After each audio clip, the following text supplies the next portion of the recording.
Praise the lord. ప్రభువైన యేసుక్రీస్తు నామములో మీ అందరికీ హృదయపూర్వకమైన వందనాలు. ప్రభునందు పిల్లరా, మరి ఈరోజు దేవుడు మనకు అనుగ్రహించినటువంటి శ్రేష్టమైన రోజు పునరుత్థాన దినము. మరి ఆదివారం అందరూ చర్చికి వెళ్ళారా? చర్చికి వెళ్ళి దేవుని సన్నిధిలో దేవుణ్ణి ఆరాధించారా? దేవుని మాటలు విన్నారా?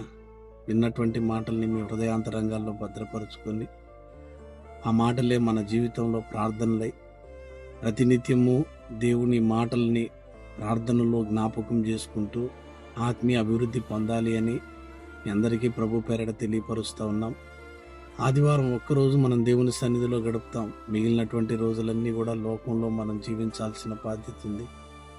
అయితే లోకంలో జీవిస్తున్నటువంటి మనము ప్రత్యేకంగా పరిశుద్ధంగా ఉండాలి అనంటే దేవుని మాటలే మనల్ని అలాగ ఉంచేది. కాబట్టి ఆ మాటల్ని ఎక్కడ కూడా నిర్లక్ష్యం చేయొద్దు. దేవుని వాక్యము మనల్ని అన్ని విధాలుగా కూడా నడిపిస్తుంది.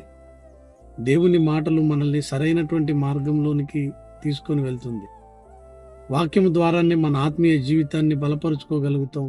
వాక్యము ద్వారానే మనము సరిచేయబడతాం. వాక్యము ద్వారానే మన అంతరంగము కూడా సరైనటువంటి రీతిలో పనిచేస్తుంది పిల్లారా.